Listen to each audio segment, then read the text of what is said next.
Assalamualaikum warahmatullahi wabarakatuh. Alhamdulillahirabbil alamin wal 'aqibatu lil muttaqin. Asyhadu an la ilaha illallah wahdahu la syarika lah wa asyhadu anna Muhammadan 'abduhu wa rasuluh. Allahumma shalli ala Muhammad wa ala alihi wa sahbihi ajmain. Jamaah rahimahullah, alhamdulillah, marilah kita selalu panjatkan syukur kita kepada Allah Subhanahu wa taala yang telah menganugerahkan kepada kita dinul haq, jalan kebenaran yang insya Allah akan memberikan kehidupan ketenangan kepada kita di dunia ini dan kebahagiaan di akhirat nanti. Salam dan salawat semoga dilimpahkan kepada uswah hasanah kita Rasulullah Muhammad sallallahu alaihi wasallam. Jamaah rahimahullah, hari ini tanggal 13 Oktober 2024, setahun yang lalu lebih, 7 Oktober 2023, jadi sudah ketika 360 hari suatu perlawanan untuk menegakkan hakikat kemanusiaan yang dilakukan oleh saudara-saudara kita di Gaza itu 7 Oktober 2023, setelah sekian puluh tahun, sejak 1948 mereka itu diusir oleh Yahudi laknatullah yang dibantu oleh Eropa, sebenarnya Perdana Menteri Inggris Balfour, untuk pergi dari tanah yang didiaminya sejak berabad-abad yang lalu. Dengan demikian, sekarang 360 hari, korbannya itu lebih dari 42.000 orang menurut Kementerian Kesehatan Palestina.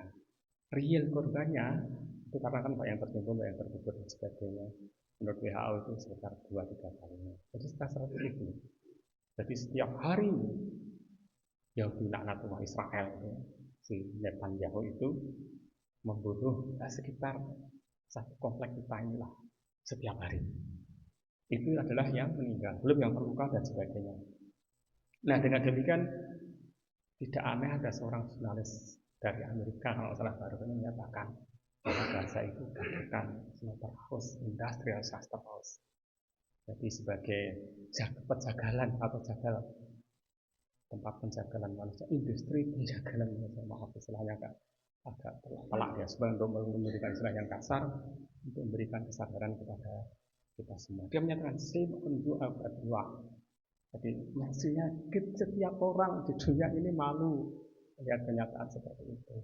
Suatu kehidupan modern yang sudah maju, informasi dan nyaris tindakan itu tidak terlalu tampak. Jamaah rahmatullah, di surat Ali Imran ayat 102, Rasulullah kan terbilang Abdullahnya innamal mu'minuna ikhwah. Jadi kita ini kan bersaudara. Nah, dengan demikian bagaimana perasaan kita melihat realitas seperti itu? Doa tentu saja harus kita lakukan. Tapi apakah doa itu memadai dari upaya-upaya yang harus kita lakukan terhadap saudara-saudara kita nanti pada saat Allah menanyakan kepada kita. Dunia ini sekarang ada bersuku-suku, berbangsa-bangsa, dan sekian banyak negara dan sebagainya. Akhirat nanti hanya 3, sebagaimana tercantum dalam surat Al-Baqarah awal itu. Kaum beriman, jadi negaranya orang beriman, negaranya orang kafir, dan negaranya orang-orang yang pura-pura beriman, munafik. Itu adalah hanya itu identitas dari paspor kita, KTP kita di akhirat nanti. Jamaah rahimahullah. Nah, dengan kalau kita lihat di Al-Quran itu hanya 3, ada surat Al-Mu'minun, surat ke-23, surat Al-Munafikun. Al-Mu'minun itu panjang, di atas 100 ayat. Al-Munafikun, ayat 6, surat 63, 11 ayat. Dan Al-Kafirun, surat 109, 5 ayat pendek. Yang perlu kita cermati, Al-Mu'minun, Al-Mu'minun dan sebagainya. Mungkin sebagai kita akan sebagai tingkat kepada kita atau sebagai suatu menunjukkan bahwa kesadaran kita sebagai orang beriman itu harus berbuat apa supaya mendapatkan firdaus nantinya.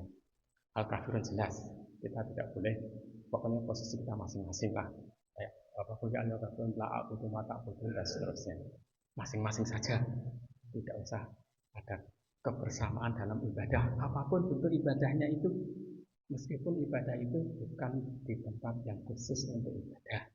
Yang sekarang populer kalau misalkan doa bersama itu boleh atau tidak. Nah, doa itu bagi kita umat Islam itu bagian dari ibadah di masjid maupun di luar masjid. Karena itu ya masing-masing saja. Sebagaimana beberapa waktu yang lalu itu sudah kita praktekkan, masing-masing berdoa untuk kebaikan, nah, seperti itu. Bukan tidak harus doa bersama untuk mengharapkan kebaikan. Nah, yang perlu kita hati-hati kalau ingin tidak dikatakan, perlu kita waspadai itu surat Al-Munafiqun surat ke-3. Di 3 ayat terakhir itu ada seruan kepada orang lain. Ya ayyuhalladzina amanu la tulhikum amwalukum wa la auladukum an dzikrillah. Itu sangat menarik. Judulnya Al-Munafiqun, tafsiran Madaniyah. Orang munafik itu di Mekah enggak ada. Di Mekah itu kalau nggak beriman ya kafir, udah gitu aja. Kafir dan surat Makkiyah. Al-Munafiqun itu Madaniyah. Ya seperti masyarakat kita lah, macam-macam isinya. Ada yang muslim, KTP-nya, ada yang muslim, KTP dan identitasnya. Yang muslim itu, saya nggak tahu kalau orang yang non muslim itu apakah ada istilah munafik atau tidak, kita nggak tahu itu agama mereka. Tapi di kita ada istilah munafik, yaitu yang pura-pura beriman atau mengaku beriman, padahal kenyataannya dia tidak. Dan itu menjadi, kalau boleh dikatakan secara tegas, musuh dalam selimut. Kita ingat Khalifah Rasyidin itu kan hanya Abu Bakar yang menurut informasi itu meninggalnya bapaknya itu secara normal. Umar bin Khattab itu terbunuh setelah sholat subuh oleh seseorang yang ikut sholat subuh, nah muslim ya, tapi saya munafik itu. Nah kembali ke yang surat Al-Munafiqun tadi, surat apa namanya, Al-Munafiqun surat 63 itu mengingatkan kepada kita semuanya. Di situ disebut bahwa la tuhum amwaluhum wa la auladuhum an dzikrillah. Jadi sesuatu yang kita senangi itu ya, harta benda, keluarga dan sebagainya, itu jangan sampai melalaikan kita dari dzikrillah. Dan itu disebutkan secara khusus untuk melakukan terhadap harta benda itu menginfakkan. Dan saat sakaratul maut itu yang informasi tentunya nggak semuanya sampai kepada kita, itu ada penyesalan, kalau harta benda itu yang kita cintai itu wajar, setiap manusia itu pasti senang harta, itu sebenarnya kan kontribusi terhadap itu tidak seberapa. Itu yang akan seringkali kan Ustaz mengatakan harta yang kita miliki itu yang kita bawa kemana ya, kehidupan yang abadi, bukan yang terwujud di dunia ini. Itu saja bukan berarti kita harus hidup berbisnis, tidak. Nah mudah-mudahan dengan adanya iqroh, yaitu penyadaran kepada kita semuanya, kita ini kan dengan peristiwa besar dan sampai detik ini itu juga belum berhenti, itu akan memposisikan kita sebagai orang yang beriman, al-mu'minun.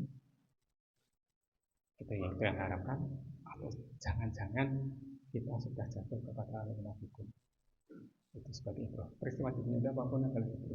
Belum berhentinya gempuran oleh Yahudi laknat itu adalah sebagai iqroh. Mudah-mudahan bisa memberikan pelajaran kepada kita semuanya, menjaga dan meningkatkan keimanan kita sehingga kita tidak jatuh pada yang disampaikan oleh Allah Subhanahu wa taala seperti yang tercantum di dalam surat Al-Munafiqun surat ke-63. Aku qouli hadza, astagfirullahaladzim. Assalamualaikum warahmatullahi wabarakatuh.